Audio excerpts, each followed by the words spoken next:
You found it. Your home for the best content on your favorite team, the Fighting Tigers of LSU. Do us a favor. Subscribe to the channel. Leave your comments below. And be sure to smash that like button.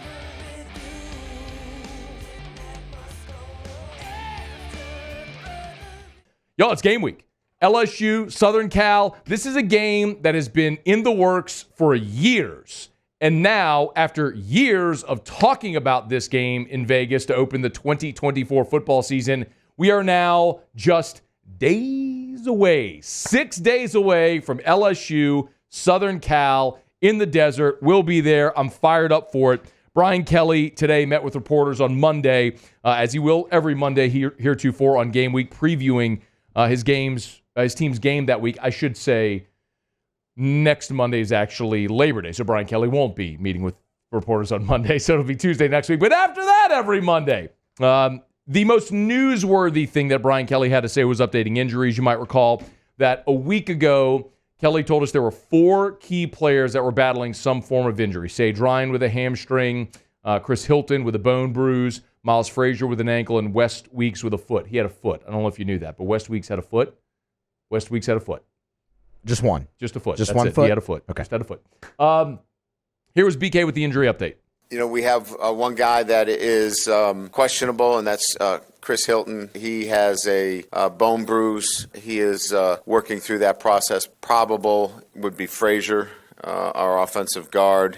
Those are the 2 right now that would show up on our injury report. For what it's worth, Kelly said that if Hilton couldn't go, that Kyle Parker would get those reps. Kyle Parker, a second-year player, has had a really good fall camp. He wears number 12. That's a guy that LSU fans need to get to know. So now you're starting to see, as you make it through 3 weeks of fall camp, how some of that depth chart, the pecking order, starts to fall. We know Kyron Lacey, CJ Daniels, Chris Hilton, that's your top 3. Of course, Aaron Anderson, Xavion Thomas are going to be more that slot, jet sweep, a lot of that action. Certainly in the short, intermediate passing game out in space. But clearly Kyle Parker has distinguished himself as a young guy taking that step at receiver and would get those reps if Hilton isn't able to go. It's also a tough break for Hilton, who was injured on an amazing catch. They were running 7-on-7 2 Saturdays ago, and he came back to a ball. He fought through contact from Jordan Allen to make a touchdown reception in the front left corner of the end zone. They got tangled a little bit, and so he obviously suffered that bone bruise, which has kept him out, so he's questionable as of right now. Miles Frazier with the ankle injury. Brian Kelly did say he'd be moving around today. They're hoping that he responds well and is able to go. If Frazier can't go, it would be Tyree Adams. So again, you're starting to figure out. So Tyree Adams, we've predominantly seen at left tackle behind Will Campbell, but when Frazier went out, Tyree Adams went to right guard. So if you're just looking at getting your 5 best guys on the field, who are your 5 best guys? Well, clearly they see Tyree Adams is number 6 after your first starters. So save the center position. Obviously, Tyree Adams isn't going to play center. You'd either have to make a decision. Do you put Cohen Eccles in? Do you move Dellinger to center? Hopefully, we'd never have to get the answer to that question. Hopefully, they stay really healthy and you see your 5 best guys out there all year, but Tyree Adams clearly would be next. There's really 2 questions surrounding this game, and it's how much has the defense improved, and can you finally win a friggin' opener? Let's start with the defense. This is number 9, Muse, if we could. Brian Kelly was asked, so here you are. You've changed your defensive coordinator. You've changed your defensive staff. You've brought in some transfers at each level of the defense. So through fall camp, here you are, week of the opener. How much better are you? This is all about how do they look against scripted plays and limited opportunities. And I know that our football team and the guys that we have feel really good about where they're at. But you got to go test yourself, against somebody else to really be able to answer those questions. I know going in that we're prepared defensively. Our guys are excited about playing for Blake. I know that they get the scheme very well. There's not a lot of confusion. There's not a lot of busts. There's guys that clearly understand what it is to play LSU football. As we move throughout the week, we're going to have all of these very nuanced conversations about this game.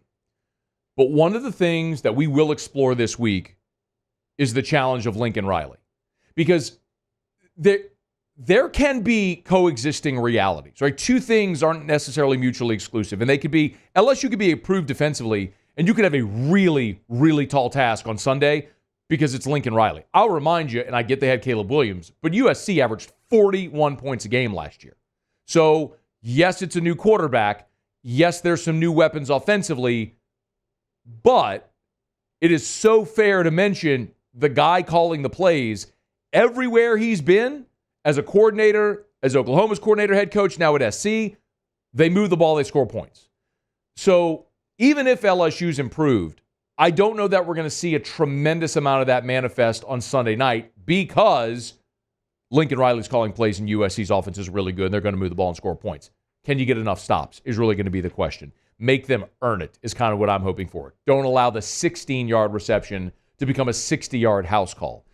That will be, I think, pretty apparent on Sunday. The other thing, y'all, LSU, you know this story by now. You know the song and dance. LSU has lost 4 consecutive openers. It is nauseating to think about and to watch. But as you go through time, these last 4 years, you lost to Mississippi State 44-34 in the COVID year. You lost to UCLA 38-27 out in the Rose Bowl. You lost to Florida State in Brian Kelly's first game 24-23 when obviously you had the PAT blocked. And you lost last year to Florida State 45-24 where it got away from you in the fourth quarter. 4 straight season openers, 4 straight L's. What do you do this year? Brian Kelly was asked, could he take anything from those losses to help him Sunday against Southern Cal?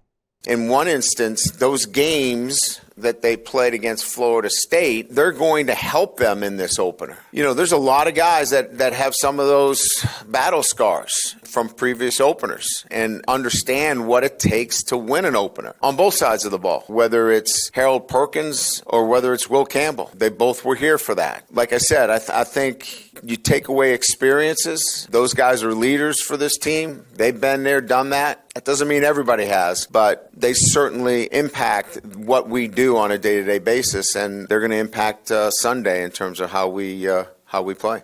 By the way, there's a really good write-up at LouisianaSports.net right now from our guy Hunt Palmer about LSU trying to snap this skid in the openers. You can go to LouisianaSports.net. You'll see it. It's right there at the top of the homepage or on mobile, LouisianaSports.net.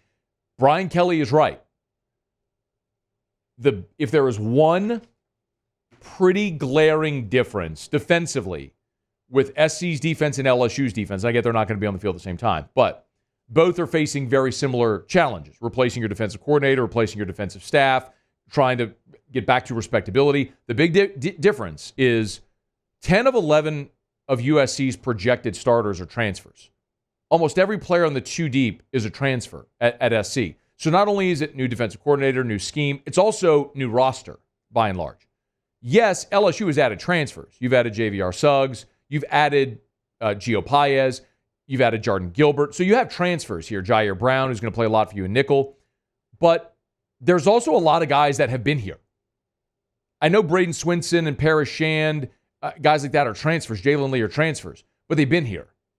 And that's Jacobian Guillory, who's played his whole career. Harold Perkins, Savion Jones, Ashton Stamps, Jordan Allen, West Weeks, who was a transfer, but again has been here now 3 years. Whit Weeks. These are all guys that have been here. They've been through this. They've played with each other. So there is some degree of continuity there with guys who have been here. So maybe if there's an edge for LSU defensively, it falls there. That, yeah, it's a new system, new scheme, new coaches, but you still have a lot of the same players in place.